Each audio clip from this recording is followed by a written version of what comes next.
Vamos lá então agora falar de uma nova função trigonométrica, a tangente. Nós já fizemos a circunferência trigonométrica com o seno e com o cosseno. E agora vamos acrescentar aqui uma bolinha a mais na sua vida, a tangente, né? A tangente é legal a gente ter uma ideia de como que funciona o eixo dela. E eu já vou falar para você que o eixo das tangentes, como o próprio nome diz, será tangente à nossa circunferência aqui no nosso zero. E se ele é tangente, ele vai ficar paralelo ao eixo dos senos, não é isso? Está aqui o eixo das tangentes. Quando você tem um ângulo, vamos marcar aqui um ângulo alfa, não é? Como é que você achava o seno e o cosseno? Para achar o seno, você projetava no eixo dos senos. O cosseno, você projeta no eixo dos cossenos. Tangente é um pouco mais cabeça, um pouquinho diferente. O que você vai fazer? Você vai pegar uma régua e vai passar uma reta pelo ângulo e pelo centro. Passa uma reta pelo ângulo e pelo centro. Tudo bem? Essa nossa reta, um dia, vai cortar o eixo das tangentes. E aí eu vou dar um destaque aqui, ó. Essa flechinha aqui será a tangente do ângulo alfa. Tudo bem? Uma coisa que você já percebe, o que que é? Conforme o ângulo vai aumentando, minha tangente vai ficando cada vez maior. Tudo bem? Se eu pegar um ângulo lá no segundo quadrante, um ângulo beta aqui assim, ó, como é que nós vamos fazer para achar a tangente? De novo, pega a sua régua aí, ó, e ó, passa uma reta pelo ângulo e pelo centro da nossa circunferência. Passa assim, ó, pronto. E aí uma hora, né, num momento aí a nossa reta vai cortar o eixo das tangentes. A diferença agora é que a tangente para baixo vai assumir valores o quê? Negativos.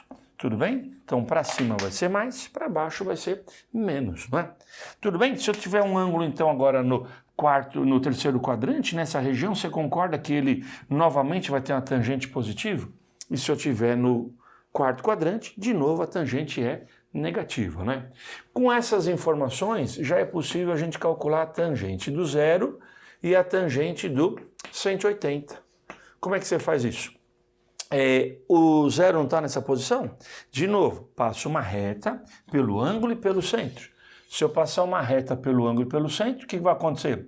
Estou cortando o eixo das tangentes, só que não estou produzindo flechinha nenhuma. Então a tangente do zero vale zero.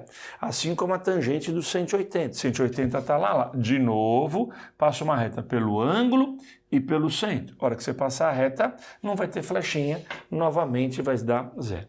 Tudo bem? Legal, legal. Agora, tem outros ângulos aqui que vão dar um certo probleminha para a gente. Veja só o que acontece. Conforme o ângulo vai aumentando, o que acontece com a minha tangente? Ela vai ficando cada vez maior, não é? A hora que eu pegar aqui pertinho do 90, for calcular a tangente, olha só, vai bater lá em cima a nossa tangente. E a hora que eu parar em cima do 90 graus, o que vai acontecer? Vai ficar paralelo. E se fica paralelo, conclusão, não vai encontrar o eixo. Se não encontra o eixo, eu vou falar para você, ó, usando um símbolo matemático aqui, ó, não existe, não tem a tangente do 90 graus, tá? Tem um pessoal que fala assim, ó, 90 não faz parte do domínio, eu não posso pôr 90 dentro da tangente. Assim como, se a gente for para o outro lado, vai acontecer a mesma coisa, só que agora por um outro ponto. Vai ser para quem? Para esse 270. Nessa posição, né, ó, você, de novo, vai ficar paralelo, de novo, não existe, não tem a tangente do 270. Então, dentro da tangente, eu tenho uma limitação, não posso pôr nem o 90, nem o 270, porque vai ficar paralelo, né? Outros valores, eu acho que eu até lembro lá da nossa tabela, né? Tinha lá, como é que eram os ângulos notáveis, nosso lá, era o 30, o 45 e o 60 graus. Esses valores eu sei de cabeça lá da geometria. Raiz de 3 sobre 3, 1 e raiz de 3. Então, se eu colocar aqui o 45 graus, ó, isso daqui vai ser a tangente do 45, que vale 1. Se eu colocar aqui os 60 graus, vai dar quanto? A tangente, que é igual a raiz de 3. Vamos pegar agora valores que não estão na tabela para a gente ver como é que é o nosso comportamento. Vamos lembrar? Vamos lá, vamos praticar então a nossa bolinha aqui, ó. Quanto que é a tangente do 120? A gente já fez isso daí em graus, agora vamos fazer, ou melhor, a gente já fez para seno e cosseno, vamos fazer para tangente. 120, cadê você? 120 está em qual quadrante? Segundo. E aí como é que a gente fazia? Mandava lá para o primeiro, né? Não era assim que a gente brincou um dia? Variação aqui de quantos graus? Do 180 para o 120 vai ser 60 graus. Do outro lado também vamos ter uma variação de 60 graus. E agora compara, né? Passa uma reta pelo ângulo e pelo centro da nossa bolinha. Você vai cair aqui sobre os 60 graus e aqui a mesma coisa. Passa uma reta pelo ângulo e pelo centro. A tangente dos 60 graus eu conheço. Quanto que é a tangente de 60? Ah, lá na nossa tabela, raiz de 3. Quanto que vai ser a tangente do 120? Todo mundo concorda comigo que por simetria, o tamanho da flecha tem que ser o mesmo. Só que em vez de ir para cima, foi para baixo. Portanto, a tangente do 120 vai ser quanto? Menos raiz de 3. Tudo bem? É uma solução gráfica, né? Não tem aí mais o que fazer. Então, sempre mandando para o primeiro quadrante e comparando, né, os valores da tabela com os novos valores que a gente tem aí. Beleza? Agora, ao contrário. Aqui eu tenho o ângulo e achei a tangente. Aqui eu tenho a tangente, quero o ângulo. Tangente igual a 1. Tangente igual a 1. Nós vamos fazer agora primeiro a flechinha para a gente poder achar o nosso ângulo. Aqui a última coisa que apareceu foi a flechinha, né? A flechinha nasce de uma reta que passa pelo centro. Então vamos devolver uma reta passando pela ponta da minha flechinha e pelo centro. E daí? E daí que essa reta vai cortar a nossa circunferência em 2 pontos. Legal, então tá aí. Na nossa tabela, quem tinha tangente 1 era o 45 graus. Que em radianos, vamos fazer em radianos para a gente lembrar, era o π sobre 4. Joia? Então aqui, ó, variação de π sobre 4. Subiu π sobre 4 no primeiro quadrante. Vai variar π sobre 4 aqui também. Qual que vai ser o valor do nosso ângulo aí? Vai ficar π mais π sobre 4. E eu aconselhava você a substituir o π por 4π sobre 4. 4π sobre 4 mais π sobre 4, isso daí vai dar 5π sobre 4. Isso aqui é uma equação trigonométrica. Acabamos de encontrar os valores do x. Pode ser π sobre 4 ou 5π sobre 4. Tudo bem? Vamos ver agora as nossas formulinhas para envolver a tangente, inclusive com as outras funções. Então a gente já viu a circunferência, como é que ela funciona. Se eu tenho um ângulo, eu acho a tangente, tem a tangente, eu acho o ângulo. Mas eu tenho uma fórmula também da tangente. A tangente pode ser encontrada fazendo uma divisão. Você faz o seno dividido pelo cosseno. Então, se eu tiver o seno e o cosseno, eu divido um pelo outro e eu acho o valor da tangente, né? Legal, legal. E se eu tiver só o seno, dá para achar tangente? Opa, dá sim. Dá sim por quê? Porque a gente tinha uma fórmula que era bacana e ficou aí nas nossas aulas anteriores, né? Que era a nossa querida relação fundamental, né? Tá aqui, ó. Lembra dessa fórmula aí? Para que serviu essa fórmula? Se eu tenho o seno, eu acho o cosseno. Se eu tenho o cosseno, você acha o seno. Então, se eu tiver as duas, eu acho a tangente. Se eu tiver só uma, eu coloco o valor dela aqui, acho a outra, e com as duas eu acho a tangente, não é? Tudo bem? Então tá aí, né, uma forma de você interligar as nossas 3 funções. Agora um detalhezinho interessante. Se você for fazer alguma fórmula, em vez de dar seno sobre cosseno, aparece a mesma formulinha invertida. O cosseno em cima e o seno embaixo. Eu chamaria isso de inverso da tangente, não é? Tirando o probleminha só da condição da existência, fica assim, não é? Alguém achou mais legal dar um novo nome e chamou isso daí de cotangente. Cotangente de x. O que é a cotangente? Entre aspas, vai ser o inverso da tangente. Por que eu estou falando entre aspas? Porque as condições da existência são diferentes, tá? Mas, a princípio, eu não preciso manjar muito de cotangente, porque a partir de uma eu acho o valor da outra. Então, alguém pergunta para mim, quanto que é a cotangente do 45? Na minha cabeça, eu falo assim, poxa, a cotangente tem uma ligação com a tangente. A tangente do 45 vale 1. A da cotangente 45, basta você o quê? Inverter. O inverso de 1 vai dar quanto? 1. Tudo bem? Então basta você inverter. Quando você inverte um, vira o outro. Outro exemplo, vamos colocar aqui. Coloco aqui, por exemplo, quero saber a cotangente dos 60 graus. Quanto que é a tangente dos 60? Raiz de 3. E a cotangente? Você inverte. 1 sobre raiz de 3. Então eu não preciso saber muitos detalhes da cotangente. A partir da tangente eu chego lá. Aliás, o sinal das duas, perceba que é o mesmo, né? Onde uma é mais, a outra é mais. Onde uma é menos, a outra também vai ser menos. Porque você só inverte, né? Você não troca o sinal. E aí, aproveitando o embalo, alguém falou, escuta, vamos fazer também então uma outra função que nós vamos chamar de inverso do cosseno e uma última função que vai ser chamada de inverso do seno. Quando eu falo inverso do seno, é 1 sobre seno. O que é isso? O inverso do cosseno foi chamado de secante. E o inverso do seno foi chamado de cossecante. Cossecante de x. Então tá lá. Alguns autores escrevem cossecante com 2 S, outros escrevem com 1 S só, tá? Tanto faz, não existe um padrão para isso daí não. Então tem as nossas funções. São todas o quê? Uma o inverso da outra. Cuidado só para você não fazer confusão, que alguns pensam que a secante é do seno. E não é verdade, né? A secante é o inverso do cosseno e a cossecante é que é do seno. Quando uma começa com S, a outra começa com C, não é isso? Legal. Então vamos imaginar uma situação onde eu preciso calcular a secante do 60. O que eu faço? A secante está ligada ao cosseno. O cosseno do 60 eu tenho que saber de cabeça. Está lá na minha tabela, vale meio. Então quanto que vai valer a secante do 60? Você inverte e ela vale 2. Tudo bem? De novo, preservamos o sinal, a gente só o quê? Inverte o nosso valor. E a mesma coisa vai acontecer com a cossecante, só que a cossecante está ligada ao seno, tá? O raciocínio é idêntico. Uma outra coisa interessante para a gente acrescentar aqui na sua vida, ó.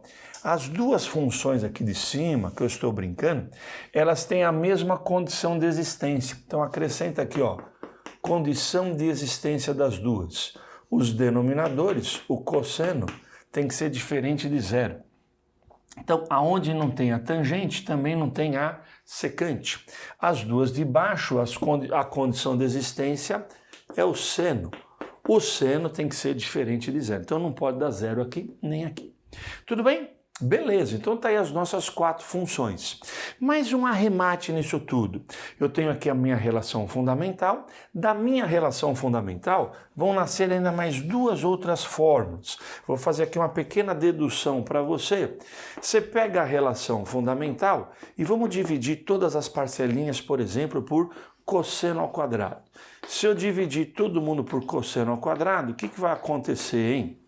Você vai ficar aqui com o quê? Seno sobre cosseno, só que seria a tangente. Como está todo mundo ao quadrado, isso aqui é tangente ao quadrado. Aqui você corta, vai dar 1. Esse daqui seria o inverso do cosseno, que seria secante. Como está ao quadrado, fica ao quadrado. Passando a limpo, você tem então o quê? Secante ao quadrado é 1 mais tangente ao quadrado de x.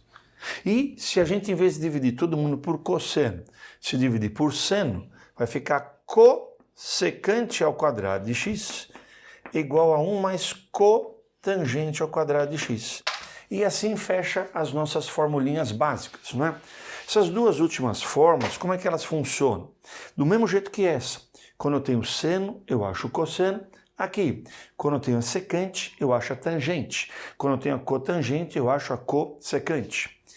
Quantas fórmulas você está vendo aqui? 1, 2, 3, 4, 5, 6, 7. São 7 formulinhas para interligar. Seno, cosseno, tangente, secante, cossecante, cotangente. São 6 funções com 7 fórmulas. Está sobrando fórmula, tudo bem? Mas são essas formulinhas que vão interligar todas as nossas funções. Se eu der o valor de uma, você acha as outras 5. É o que nós vamos fazer agora para a gente ver se está tudo claro na sua cabeça. Então, só para a gente testar, para ver se está tudo bem aí. Estou fornecendo a cotangente, estou fornecendo o quadrante, né, a localização do nosso ângulo, e eu queria que você encontrasse as demais funções. Bom, se eu der o valor da cotangente, você automaticamente pode inverter, e você já acha o valor da tangente, né?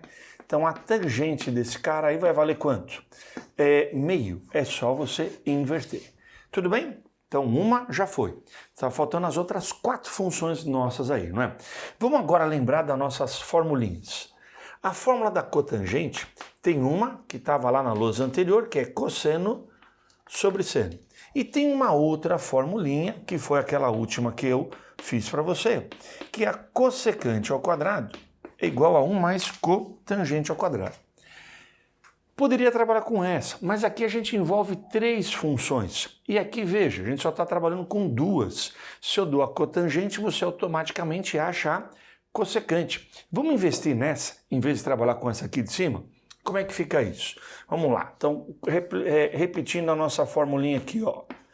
Cossecante ao quadrado é igual a 1 mais cotangente ao quadrado de x. A cotangente vale 2. Então, vamos colocar aqui para ver o que acontece. Vai ficar 1 mais 2 elevado ao quadrado. Isso aqui dá 4. 4 com 1, isso daí vai dar 5. Perfeito? Então tá lá, cossecante ao quadrado igual a 5. Quem elevado ao quadrado vale 5? Opa, é mais ou menos raiz quadrada de 5. Tudo bem aí? Então você acabou de encontrar o valor da cossecante. Quer dizer, mais ou menos, né? Porque você não sabe se vai pegar o valor positivo ou o valor negativo. Como é que nós vamos decidir isso?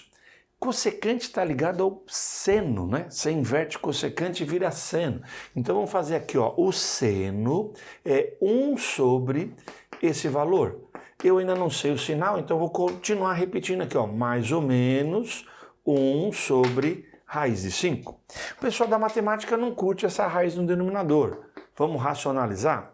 Multiplica embaixo e em cima por raiz de 5. Joia. E aí? Aí vai ficar o seno, que é igual a mais ou menos raiz de 5 sobre 5. Pego mais, pego menos, ou eu fico com os 2? É nessa hora que entra o nosso quadrante, né? Nós estamos falando para você que o ângulo está nesse quadrante. Vamos lembrar aqui da nossa bolinha? Estamos aonde? Entre π, que é nessa localização, e 3π sobre 2. O meu ângulo está perdido aqui assim, ó. Todo mundo que está nesse quadrante, quando você vai calcular o seno vai ficar para baixo. Portanto, o seno vai assumir valor negativo. Então, coloca aí, ó, o valor do seno vai ser menos raiz de 5 sobre 5. Perceba que, se eu não tivesse o quadrante, eu ficaria com os 2 sinais. Mas como eu dei a localização, você tem que optar pelo valor negativo. E agora eu volto para cá e fecho aqui a cossecante. A cossecante, eu estava em dúvida se era mais ou se era menos. Como o seno é menos, a cossecante também vai ser menos. Então, já acabamos de achar o valor da cossecante. Tudo bem? Então, tá aí, ó. Já achei a tangente, o seno e a cossecante. Tá faltando quem? O cosseno e a secante. Agora, eu acho que é o momento da gente trabalhar com essa fórmula.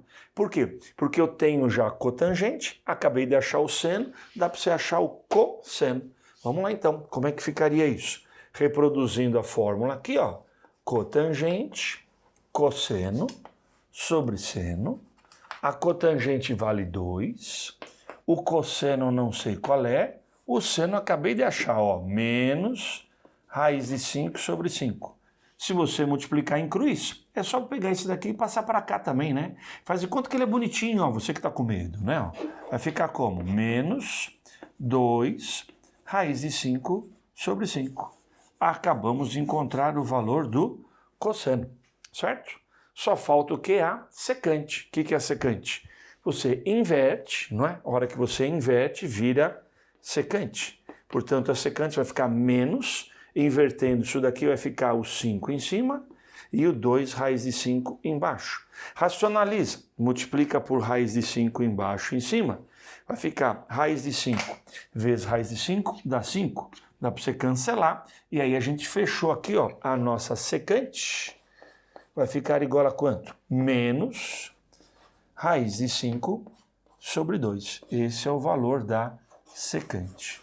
Tudo bem? Então, olha lá, eu dou uma função para você e você acha todos os outros valores através das nossas formulinhas. Isso é básico na trigonometria, saber entrelaçar todas as nossas funções. Tudo bem? Agora eu vou fazer o mesmo exercício, só que eu vou dar uma roubada aqui, tá? Meu ângulo está em qual quadrante? Terceiro. Eu vou ignorar essa informação e eu vou fazer de conta que todo mundo é positivo, tá? E aí eu vou pensar assim, a minha tangente, aliás, já é positiva? Tangente. Você lembra como é que era a formulinha da tangente no triângulo retângulo? Era cateto oposto dividido pelo cateto adjacente. Olha o que eu estava pensando. Me inspirando nesse cara aqui, ó, eu vou pegar um ângulo, a tangente vale meio. Aí você faz assim, ó, cateto oposto vale 1, cateto adjacente vale 2. A tangente vale meio, tudo bem? Se você aplicar um Pitágoras, a sua hipotenusa vai dar quanto? Raiz de 5. E aí vamos lá. Quanto que é o seno desse ângulo? Cateto oposto pela hipotenusa. Dá 1 sobre raiz de 5. 1 sobre raiz de 5. Tudo bem? Quanto que é o cosseno?